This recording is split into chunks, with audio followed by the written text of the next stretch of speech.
Saudara, Anda menyaksikan Kompas Bisnis bersama saya Putri Oktaviani. Jajak pendapat Kompas menunjukkan mobil jadi pilihan masyarakat yang akan melakukan mudik antar kota dalam provinsi di arus mudik tahun ini.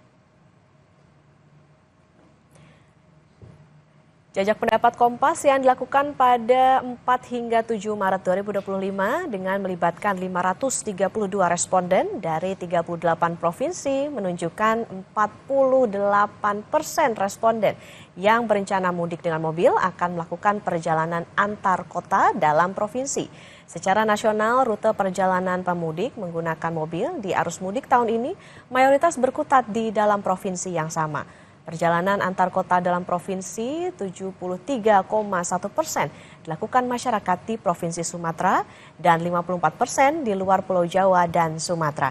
Sementara itu di Pulau Jawa, saudara, 41,1% responden berencana mudik menggunakan mobil dengan rute perjalanan antar kota antar provinsi.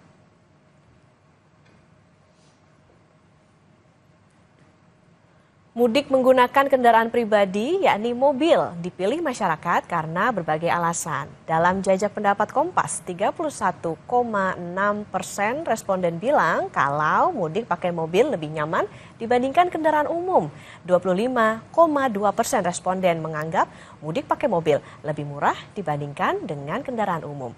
21,8% responden menjawab dengan mudik pakai mobil, mereka lebih leluasa menentukan rencana perjalanan. Sementara itu sisanya, yakni 12,5 responden menganggap mudik pakai mobil lebih aman. 8,9% mengaku lebih leluasa kalau mau ke destinasi wisata saat pulang kampung. Mudik pakai mobil pribadi jadi pilihan masyarakat di arus mudik tahun 2025. Lalu hal apa saja yang harus disiapkan masyarakat yang mau mudik pakai mobil? Sudah bergabung praktisi otomotif Anjar Laksana yang sudah hadir di studio Kompas TV. Mas Anjar, selamat pagi. Selamat pagi Mbak Okta. Nah, Mas Anjar, tadi kan kalau secara angka relatif cukup besar lah ya masyarakat yang akan mudik menggunakan mobil. Jadi apa yang perlu disiapkan atau diperhatikan ketika mereka akan mudik menggunakan mobil? Oke, ketika kita mau mudik lebaran ya, untuk mobil ICE atau mobil pembakaran internal biasanya yang disiapkan adalah power. Power itu apa sih? P-nya paper, siapkan dokumen-dokumen pribadi, SIM, STNK, KTP dan lain-lainnya. O-nya itu biasanya oil, jadi bagian oli-oli di dalam mobil, oli engine, transmisi dan lain-lainnya. Kalau misal power steering ada pakai hidrolik, cek juga apakah di low atau di high. Terus W, water, cek juga bagian air radiator, air wiper dan air yang lainnya, apakah berkurang atau enggak, pastikan itu dalam kondisi yang normal. Terus E, electrical itu sistem-sistem yang di dalam mobil, ketika kita nyalakan mobil, apakah ada indikator-indikator yang mencurigakan, engine check misalnya, berarti biasanya ada sensor yang bermasalah, ada engine yang bermasalah, terus kalau misal indikator ada ABS-nya nyala, itu harus dibawa ke bengkel gitu kan. Jangan lupa kalau misal electrical itu ada yang namanya sikring di depan, kita cek, biasanya ada cadangannya di situ Mbak. Nah, sikring itu kalau misal kurang atau kita bermasalah, harganya murah, tapi kalau kita mogok dan sikringnya putus, itu mobil kadang nggak bisa jalan gitu kan. Jadi itu perlu dicek juga yang cadangannya. Terus yang R, rubber. Rubber itu yang paling penting adalah ban. Cek tekanannya, biasanya di panel sebelah kanan atau sebelah kiri ada tekanannya 30 PSI, ada 35, kalau misal kita mudik sebaiknya ditambah gitu kan, karena kita bawa beban banyak, ditambah ke 5 poin, jadi 35 atau jadi ke 40 itu nggak masalah. Nah, terus bagian seal atau karet-karet yang lain itu juga perlu dicek. Sedangkan kalau misal kita mudik mau pakai mobil listrik, kalau saya sebenarnya kalau high season ya, peak season kayak gini, kurang merekomendasikan gitu kan, karena biasanya kalau misal H-3, H-4 itu rest area sistemnya buka tutup. Kadang kita udah mau habis, tapi rest area-nya kebetulan tertutup gitu kan, jadi susah gitu kan. Kecuali kalau misal persiapannya jauh, H-10, H-7, pakai mobil listrik, saya kira nggak masalah. Dan balik lagi ke Jakartanya juga pakai misal H+10 gitu, nggak masalah. Oke, jadi memang harus memperhatikan tidak hanya kondisi mobil, tapi juga timingnya kapan berangkatnya dan juga pulangnya. Betul. Nah, Mas Anjar, kalau misalnya sekarang di masyarakat sudah banyak yang akan memilih mudik menggunakan mobil, mungkin mereka ada yang tidak mau menyewa atau beli langsung gitu. Nah, kapan waktu yang tepat? Apakah ini menjadi momen yang tepat untuk membeli mobil? Lalu harus cash atau kredit kira-kira? Ya, sebetulnya kalau momen ya yang tepat untuk membeli mobil itu ada di 1 bulan, 2 bulan sebelum Lebaran. Contohnya kayak kemarin ada pameran IMS Indonesia International Motor Show yang diselenggarakan oleh KG Group juga kan. Nah di situ biasanya banyak promo-promo. Misal jenis mobil MPV yang disukai oleh masyarakat untuk mudik, itu bisa diskonnya sampai 30 juta. Padahal kalau misal bulan-bulan biasa diskonnya paling 15, 20, itu bisa sampai tembus 30 juta. Gitu. Apalagi misal kita beli awal-awal bulan tuh, Januari, itu bisa NIK 2004, itu masih dijual, tapi harganya bisa diskon 50 juta. Nah, itu lumayan. Nah, kalau misal mepet-mepet kayak gini memang agak susah sih, karena kan untuk pembuatan STNK itu butuh waktu 10 hari kerja gitu kan, BBKB dan seterusnya. Jadi butuh waktu kalau beli mobil baru agak mepet kalau sekarang gitu kan. Kalau mungkin mobil bekas masih bisa jadi opsi juga sih. Oke, Mas Anjar, ada korelasi tidak arus mudik dengan penjual mobil jelang Ramadan atau Lebaran? Biasanya gimana Mas? Misalnya kalau mau mudik dengan asumsi mereka belum punya mobil, biasanya orang akan pilih beli baru atau beli second atau rental? Nah, saya juga beberapa kali ngobrol sama APM gitu kan.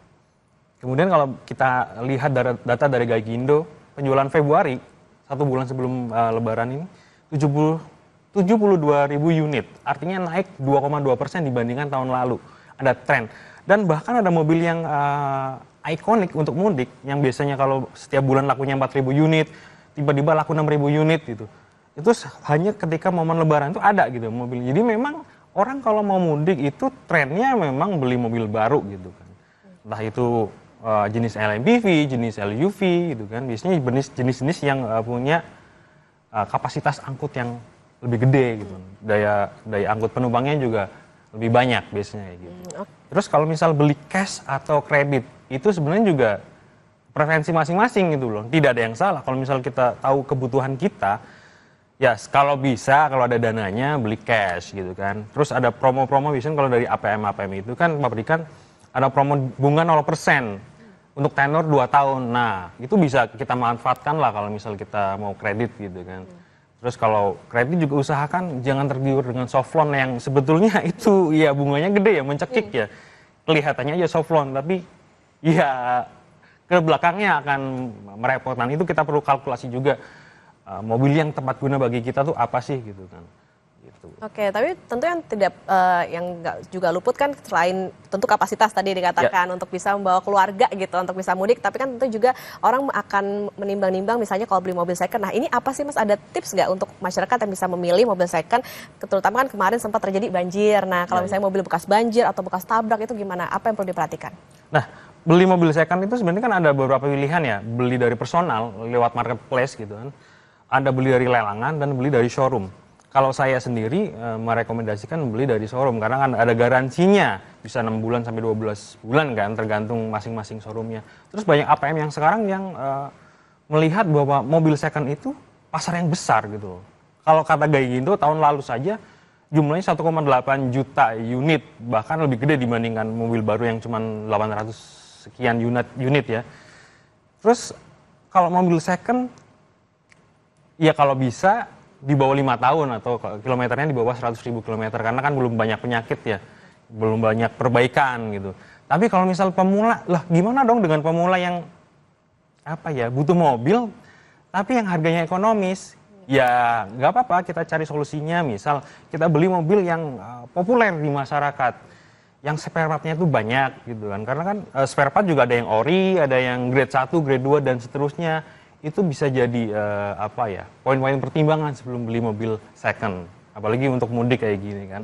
Biasanya LMPV, LSUV itu jadi favorit gitu. Oke, jadi harus riset juga nih ya kalau mau beli. Nah, Mas Anjar, tapi perlu diperhatikan juga soal tadi kalau selain kondisi mobilnya, kalau misalnya dalam satu mobil idealnya berapa penumpang sih? Karena kan juga membawa barang-barang tuh. Betul. Nah, itu gimana yang perlu diperhatikan? Ya, kalau kita mau mudik tuh sebetulnya yang paling dicek adalah menghitung jumlah seat belt, sabuk pengaman. Walaupun ada mobil yang bisa muat 7 penumpang tapi seat beltnya 5, ya gunakan untuk 5 orang maksimal gitu kan. Sesuai seat beltnya, jangan berlebihan kayak banyak kasus-kasus yang akhirnya overload kan. Terus kalau kita ngelihat berapa sih daya tampungnya, itu kita bisa lihat di buku manual sebetulnya. Jadi ada bobot total dikurangi bobot kosong, itu ketemu namanya daya tampung. Biasanya untuk mobil jenis LMPV yang sejuta umat lah gitu kan di pasaran banyak, itu daya tampungnya 540 kg. Kalau misal taruhlah kita bawa 5 penumpang, Jadi jika di total misal 200 kilo gitu kan, atau 350 kilo berarti masih sisa 200. Nah, sisa 200 itu kita bisa bawa barang-barang ke bagasi gitu. Misal seperti apa sih 200 kilo itu? Misal kita pakai koper yang kita pakai pesawat kan yang 28 inch ya. 28 inch itu bisa 25 kilo gitu kan.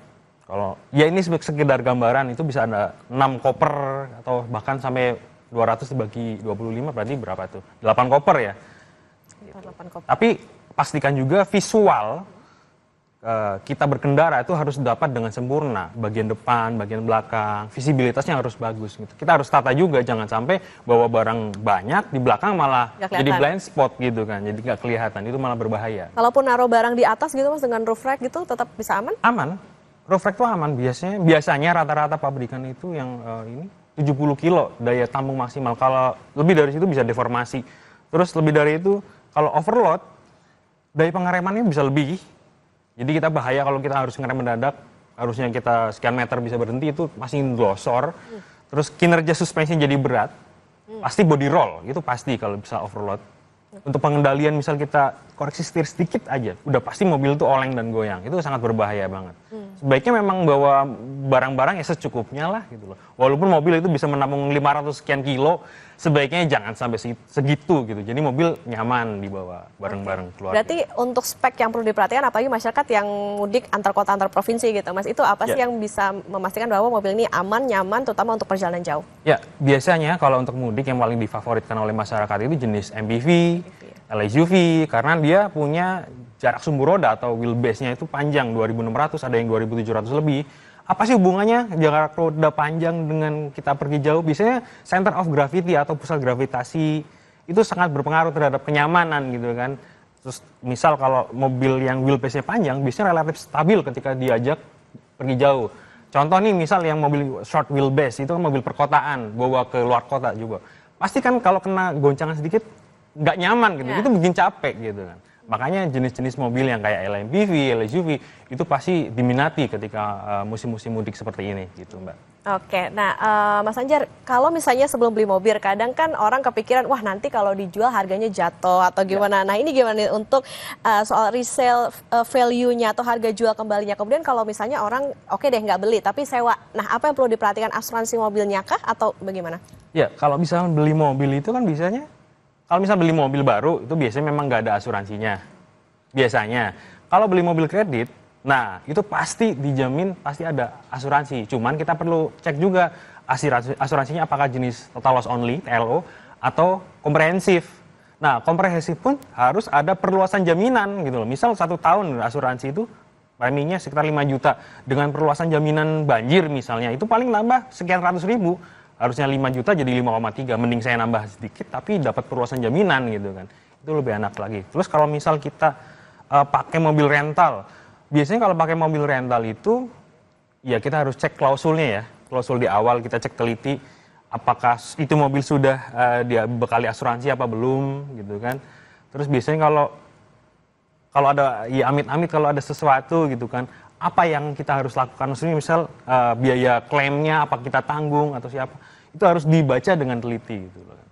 Makanya banyak lebih orang prefer ke beli mobil baru. Beli mobil baru, oke, karena memang apa ya, secara psikologis juga punya sendiri. Iya, gitu kan? Karena mobil itu apa bagian selain aset ya kan, walaupun ada nilai depresiasi, tapi mobil itu ada prestis gitu loh. Terus kalau mobil baru biasanya nih, kalau misalnya beli mobil baru, ya pastikan juga mobil baru itu punya depresiasi 10-15% di tahun-tahun awal. Ketika kita beli mobil MPV harga 300 juta, berarti siap-siap kalau misalnya kita jual lagi tahun berikutnya, ini misal, berarti ya harganya sekitar jadi 270-an gitu kan. Oke, nah ini yang perlu diperhatikan tadi ya, kalau misalnya masyarakat mau mudik menggunakan mobil tidak hanya tergiur dengan harga murahnya saja, tapi juga harus riset kalau mau beli atau mempertimbangkan untuk sewa. Ini tadi ada perlu yang diperhatikan, tidak hanya kondisi mobil tapi juga ya tentunya kondisi fisik juga ya Mas ya untuk nanti berkendara. Terima kasih praktisi otomotif Mas Anjar Lesana sudah bersama di Kompas Bisnis. Sehat selalu Mas Anjar. Ya saudara, usai jeda Sapa Indonesia Pagi masih akan kembali, jadi tetaplah bersama kami.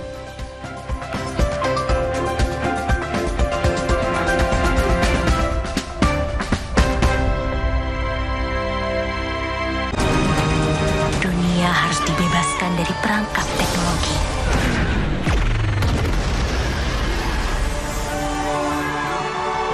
Marjan, rayakan hari kemenangan.